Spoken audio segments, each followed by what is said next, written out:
cineinc.com।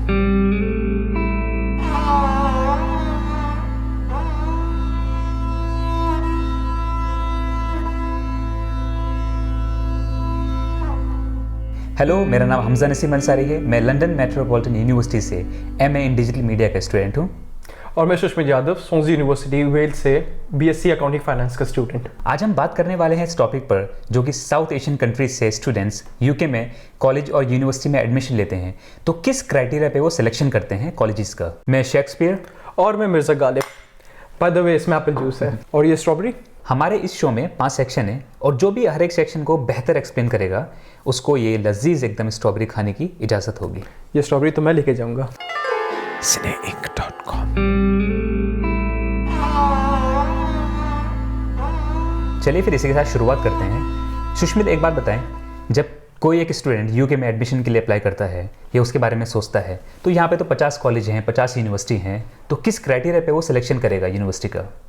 अब देखिए हमसे भाई, यूके में बहुत सारी यूनिवर्सिटीज़ हैं, तो इस चीज़ में आपको सबसे बढ़िया चीज़ है, आप गूगल पे जाइए, आपको क्यूएस की रैंकिंग मिलेगी, आपको टाइम्स की रैंकिंग मिलेगी, आपको गार्डियन की रैंकिंग मिलेगी। आप उस रैंकिंग में जाइए और आप उसमें देखिए कि कौन सी यूनिवर्सिटी की रैंकिंग अच्छी है। अच्छा, यूनिवर्सिटीज़ के साथ साथ एक बड़ी इंपॉर्टेंट चीज़ ये है कि आप यूनिवर्सिटी के कॉलेज की रैंकिंग देखें। अब जैसे बहुत से केसेस में क्या हो जाता है, क्वींस मेरी की रैंकिंग एलएसई से नीचे है, मगर कोई स्टूडेंट अगर लॉ के लिए अप्लाई करने जा रहा है तो क्वींस मेरी की रैंकिंग नंबर 1 है लॉ पे, एलएसई क्वींस मेरी से नीचे आती है। तो लॉ स्टूडेंट के लिए क्वींस मेरी रैंकिंग में डाउन है, बट क्वींस मेरी लॉ कॉलेज की रैंकिंग ऊपर होने की वजह से वो उसके लिए बेटर है। उसके अलावा एक बड़ा इंपॉर्टेंट चीज़ ये भी है कि कौन सी यूनिवर्सिटी कितना स्कॉलरशिप देने के लिए तैयार है। इसी बीच में आपको डिसाइड करना पड़ता है कि कौन सी यूनिवर्सिटी आपको मतलब बिल्कुल परफेक्टली सूट कर रही है। cineinc.com। किस तरह से फंड अरेंज करते हैं, क्या क्या तरीके हो सकते हैं यूनिवर्सिटी को या एक स्टूडेंट के लिए वो सब अरेंज करने के लिए? देखिए, फर्स्ट सबसे इंपॉर्टेंट ये है कि आपने यूनिवर्सिटी में अप्लाई कर लिया, कांग्रेचुलेशन कि आपको यूनिवर्सिटी से एक्सेप्ट कर दिया। फाइनेंस दूसरी बहुत बड़ी प्रॉब्लम है। तो अगर आपने सही टाइम पे अप्लाई कर दिया और आपका प्लस आपका मार्क्स अच्छे हैं, आपकी को-करिकुलम एक्टिविटी बेटर है, तो आप यूनिवर्सिटी से रिक्वेस्ट कर सकते हैं कि भैया हमें स्कॉलरशिप चाहिए। यूनिवर्सिटी इंटरनेशनल स्टूडेंट्स पे अच्छा खासा स्कॉलरशिप प्रोवाइड करती है फर्स्ट ईयर में, और सेकेंड ईयर में भी अगर आपका परफॉर्मेंस कंसिस्टेंट हो तो सेकेंड ईयर में भी आपको अच्छा खासा स्कॉलरशिप मिल जाता है। मगर उसके अलावा स्कॉलरशिप कितनी की होती है? 2000 पाउंड, 4000 पाउंड, बाकी तो आपका अच्छा खासा अमाउंट बच गया। वो फिर आप बैंक के पास जाके लोन कर सकते हैं कि हमें लोन चाहिए एजुकेशन लोन में, और बैंक प्रोवाइड करने के लिए खुशी खुशी प्रोवाइड कर देती है। तो क्या आसान होता है बैंक से लोन लेना? जी, इतना आसान भी नहीं है और इतना मुश्किल भी नहीं है।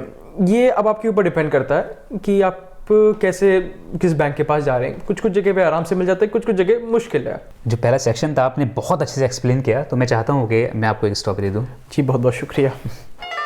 cineinc.com। आपका अकोमोडेशन एक्सपेंस भी आपको ऐड करना पड़ेगा। वो बहुत अहम है। यहाँ पे अकोमोडेशन बहुत महंगा है लंदन में, जैसे आप देख सकते हैं ना। जी हाँ जी। तो एकोमोडेशन आपने कैसे, यहाँ पे किस तरह से एकोमोडेशन आपने सर्च किया था? जी, मेरा तो थोड़ा मन था तो मैं स्टार्टिंग में हॉस्टल में रहा। और आप? मेरे एक फादर के दोस्त यहाँ पे जो गुजरात से आते हैं और उनके यहाँ पे शादी हुई है, तो ब्रिटिश बॉर्न फैमिली है, तो काफ़ी उनका बड़ा घर है। तो फादर ने उनसे बात की कि मेरा बेटा आ रहा है, तो अगर आपके पास में कुछ थोड़ा सा स्पेस हो तो दे दीजिए। बहुत खुश हुए कि चलो इंडिया से कोई हमारा अपना आ रहा है, तो मुझे कुछ ऐसा मुश्किल नहीं हुआ। मुझे कहना पड़ेगा आप बड़े लकी थे। मैं उतना लकी नहीं था। मैं यहाँ पे मुझे यूनिवर्सिटी ने हॉस्टल अलॉट किया और मैं स्टार्टिंग के फर्स्ट ईयर में जो हमारे यूनिवर्सिटी कैंपस हॉस्टल है मैं वहाँ पे रहा। अब इंडिया से आए थे तो कुछ ज़्यादा आइडिया था नहीं, तो खाना बनाने में बड़ी मुश्किल हुई। खाना बनाने के साथ साथ कोई ऐसी इंडियन फैमिली नहीं थी, तो सब लोगों के साथ रह रहे हैं तो सब लोग अपना अपना बना रहे हैं, कुछ आइडिया नहीं क्या बन रहा है क्या वो बन रहा है। बस इंडिया से अंडा उबालना आता था, तो 3 दिन अंडा उबाला, चौथे दिन ऑमलेट बना, 5वें दिन ऑमलेट अच्छा नहीं बना तो वो ऑमलेट की अंडा भुर्जी बन गई, और यूट्यूब देखते देखते खाना बनाना सीख गए। तो सुष्मित जी, इस बार भी मैं आपको ही देना चाहूँगा क्योंकि आपने बहुत अच्छे से एक्सप्लेन किया एक्सपेंसेस के बारे में।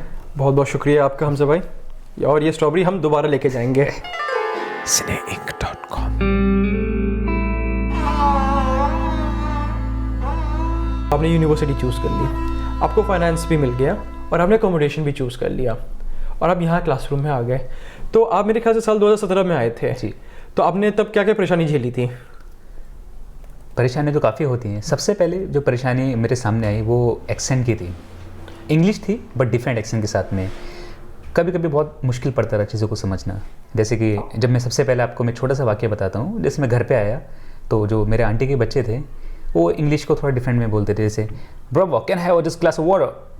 तो मैं बोला यार ये क्या मांग रहा है, तो मतलब वो वाटर को वो बोलते हैं, सॉल्ट को सॉल्ट बोलते हैं। तो वो ऐसी काफ़ी चीज़ें मेरे सामने आई जो मुझे बहुत परेशान करती थी। जब मैं यूनिवर्सिटी में आया तो वहाँ पे डिफरेंट टीचर्स, एक फ्रांस से थी, एक फिर यूरोपियन थे, जो यूरोप से, फ्रांस से, यूके से सब डिफरेंट प्रोफेसर आते थे। तो उनके बारे समझने में काफ़ी दिक्कत होती थी। लेकिन धीरे धीरे फिर मैं समझने लगा, मुझे वो कल्चर समझ आ गया, तो वो परेशानी आगे जाके थोड़ी फिर कम हो गई। और एक जो सबसे अहम परेशानी आती थी वो जैसे कि हम डिसर्टेशन या फिर प्रोजेक्ट करते हैं तो उसमें हमें एक थीसिस लिखनी होती है और उसमें रेफरेंसेस हमको बहुत देने कोट करने पड़ते हैं। अगर आप रेफरेंसेस नहीं करोगे तो प्लेजरिज्म आ जाएगा और उसमें आपके जो मार्क्स हैं बहुत ज़्यादा डाउन हो जाते हैं। तो मगर मैं एक चीज़ कहूँगा, यहाँ पे लोग बड़े हेल्पफुल हैं क्योंकि आप इस कॉन्सेप्ट से बिल्कुल नए हैं तो आपको बिल्कुल आइडिया नहीं होता। आप अपने ट्यूटर के पास चले जाइए, मॉड्यूल कोऑर्डिनेटर के पास चले जाइए, प्लस आप लाइब्रेरियन के पास जा सकते हो। वो आपको ढंग से एक्सप्लेन करेगा कि कौन सी रेफरेंसिंग यूज़ होनी है, कैसे यूज़ होनी है। और अगर आपके पास कंटेंट कम पड़ रहा है तो वो आपको बुक्स भी रिकमेंड कर सकता है कि अरे भाई आपको यहाँ से चाहिए, आप ये वाली बुक रेफरेंस से ले सकते हैं, आपको कंटेंट यहाँ से मिलेगा। तो ये बड़ी इंपॉर्टेंट चीज़ है यहाँ पे कि अगर आप रेफरेंस ढंग से नहीं कर रहे हैं तो आपकी असाइनमेंट जा सकती है। और क्लासेस में भी हमें एक्सप्लेन किया जाता है कि किस तरह से आपको रेफरेंसिंग करनी है, और वो बुक्स भी सजेस्ट करते हैं कि आप ये रेफरेंस की ये बुक पढ़िए ताकि वो आपको हेल्प मिल जाए किस तरह से रेफरेंसिंग करते हैं। तो मुझे लगता है ये इस स्ट्रॉबेरी के हकदार भी आप ही हैं। काफ़ी अच्छे से बहुत बहुत शुक्रिया। और ये एक और हम ले गए cineinc.com। यहाँ पे आप फ़न के लिए क्या करते थे, कोई हॉबीज़ कुछ? हाँ, मेरा काफ़ी अच्छा एक्सपीरियंस रहा फ़न में। मैं फ़ोटोग्राफी करता था, तो मेरा एक फ्रेंड था रॉबिन्सन, नाइजीरिया से आता था। तो हम लोग क्लब फोटोग्राफी करते थे रात में जाके। काफ़ी हमको 50 पाउंड डे देते थे वो लोग, 2-3 आवर्स फोटोग्राफी करनी होती थी। तो वहाँ पे लड़कियों से मिलना, काफ़ी अच्छे दोस्त बने हमारे। और हम एवरी वीकेंड हम बाहर निकला करते थे। और फिर मैं ब्लॉग्स भी शूट करता था, वीडियो व्लॉग्स वगैरह। तो अलग अलग जगह पे, कभी टावर ब्रिज, कभी लंदन आए, या फिर वेस्टमिनिस्टर के और जो भी लंदन की फेमस जगह है वहाँ पे जाके ब्लॉग्स करना, अलग अलग तरीके लड़कों से मिलना, कॉलेजेस में लड़कियों का एक ग्रुप बनाना, सब जाके, सब तो काफ़ी फ़न होता था। तो जैसे आप हॉबीज़ की बात कर रहे थे और आपको फोटोग्राफी बड़ा पसंद है, कहीं ना कहीं मुझे बैडमिंटन बड़ा पसंद है। और बैडमिंटन ऐसी चीज़ है कि 2 घंटे खेल लो, 3 घंटे खेल लो, कम है, और थोड़ा फिटनेस के लिए भी अच्छा रहता है। तो हमारी एक्चुअली यूनिवर्सिटीज़ में यहाँ पे, मेरे ख्याल से आपकी यूनिवर्सिटीज़ में भी सोसाइटीज़ होंगी, और सोसाइटीज़ और अफ्रीकन सोसाइटीज़, डिफरेंट तरीके की सोसाइटीज़ होती हैं। अच्छा, मैं खुद स्वानसी यूनिवर्सिटी से इंडियन सोसाइटी का प्रेसिडेंट रहा हूँ 1 साल। बहुत अच्छा। हाँ जी। तो मैंने थोड़ा कहते हैं घुलने मिलने के लिए, ताकि बैडमिंटन है, खेल है, सब लोग दुनिया भर के लोग आते हैं खेलने के लिए, थोड़े नए दोस्त बने, थोड़े और कहते हैं वर्ल्ड एक्सपोजर मिले, हमने बैडमिंटन ज्वाइन कर लिया। ऐसे करके कभी 2 घंटे 3 घंटे कर करके कुछ स्पेनिश स्टूडेंट थे, उनसे दोस्ती हो गई। चाइना वाले बड़ा अच्छा खेलते थे, जापान वालों का बड़ा इंटरेस्ट है, और ऐसे खेलते खेलते टीम बन गई हमारी। तो मेरा मानना है कि अगर आप किसी फॉरेन यूनिवर्सिटी में सोसाइटी ज़रूर ज्वाइन करें। आपको क्या पता आपकी कोई हॉबी निकल जाए। अच्छा, अगर आपकी कोई हॉबी है और उसकी सोसाइटी नहीं है तो यूनिवर्सिटी यहाँ पे बड़ी मददगार है। आप जाइए यूनिवर्सिटी में और कहिए कि भैया हमें खो खो खेलना है, मुझे और मेरे दोस्त को, हमें सोसाइटी बनानी है, रजिस्टर कराइए, और यूनिवर्सिटी बड़े आराम से सोसाइटी बना देती है।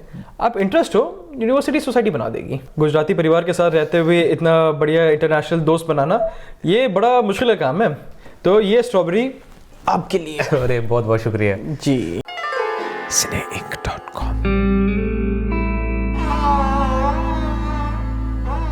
हमसे तो यहाँ पे स्टूडेंट को हफ्ते में 20 घंटे से ज़्यादा काम करना अलाउड नहीं है। और अगर यूके की इमिग्रेशन को पता चल गया या होम ऑफिस को पता चल गया कि स्टूडेंट 20 घंटे से ज़्यादा काम कर रहा है, 1 भी घंटा, तो उसको सीधे वापस भेजा जा सकता है। बहुत से स्टूडेंट्स की जहन में ये रहता है कि हम 20 घंटे से ऊपर काम कर लेंगे और हमें किसी को पता नहीं चलेगा, और हम बहुत पैसा बना लेंगे, अपने एक्सपेंसेस कवर कर लेंगे या कुछ कर लेंगे। नहीं, इमिग्रेशन को पता चल जाता है और कुछ कुछ स्टूडेंट्स तो वापस बाहर भी भेजे गए हैं। मगर ये नहीं कहूँगा कि आप रुकें, 20 घंटे ज़रूर काम करें, और क्या पता आपका खुद ऑल्टरनेटिव करियर कोई बन जाए। आपका आपका क्या एक्सपीरियंस था? आपने कहीं काम किया इस 20 घंटों में? जी, मेरे साथ एक बड़ा मज़ेदार किस्सा है कि जब मैं शुरुआत में था तो मुझे खाना बनाना नहीं आता था, तो किसी ने कहा था कि रेस्टोरेंट में खाना बनाना सीख ले। और वो खाना बनाने की आदत इतनी अच्छी हो गई, इतना प्रैक्टिस हो गया कि फिर मैं उसी रेस्टोरेंट में खाना बनाने लगा। क्या बात कर रहे हो? हाँ, और मैं वीकेंड्स में खाना बनाता था। अच्छी बात है कि जब आप 3 साल बाद डिग्री लेके जाते हैं ना, तो वो आपका एक्सपीरियंस बन जाता है कि हमें अलग अलग फील्ड में एक्सपीरियंस है और रिकमेंडेशन लेटर हो जाता है, उसके अलावा रेफरेंसेस हो जाते हैं। तो कल को कोई अगर किसी इंसान को जॉब देनी है तो वो देखता है कि इस इंसान के पास अच्छा खासा एक्सपीरियंस है और जॉब मिलने में बड़ी आसानी हो जाती है। ये भी बड़ी जरूरी चीज़ है। बिल्कुल सही कहा आपने। एक तो आपके पास में डिग्री और दूसरी बात आपका सेम फील्ड का एक्सपीरियंस, वो 18 महीने में या 2 साल जितने भी आपका ड्यूरेशन होता है कोर्स का, उसके साथ में वो इंक्लूड हो जाता है। तो ये एक बहुत अच्छी बात है कि आपको जॉब में आसानी हो जाती है। सही कहा आपने। मगर आपका एक्सपीरियंस बड़ा अच्छा था, आपने फोटोग्राफी करी है, तो इस बार पे स्ट्रॉबेरी आप जरूर लेके जाएंगे। अरे वाह, बिल्कुल। बाजी मैं मार रहा हूँ हर बार भाई साहब। जरूर, अगली बाजी हम मारेंगे। cineinc.com।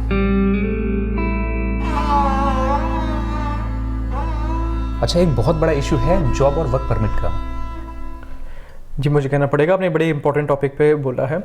होता क्या है कि अब आपने 3 साल पढ़ लिया और आप चाहते हैं कि थोड़ा बहुत आपका यूके में एक्सपीरियंस हो जाए, वर्क हो जाए, मगर इस समय जैसी हालात है स्टूडेंट्स को बिल्कुल भी जॉब नहीं मिल रही है। और पता नहीं ऐसा क्या है कि जब आप जॉब के लिए जब अप्लाई करते हैं तो जो एम्प्लॉयर हमें हायर करना चाहता है उसके पास लाइसेंस नहीं होता, और जिसके पास लाइसेंस होता है उसको एक लंबी चौड़ी लिस्ट के थ्रू जाना पड़ता है कि आप इसको क्यों ले रहे हो, आप किसी और को क्यों नहीं ले रहे हो, और किसी और को ले रहे हो तो उससे बिल्कुल नहीं पूछा जाता कि इसको क्यों ले रहे हो।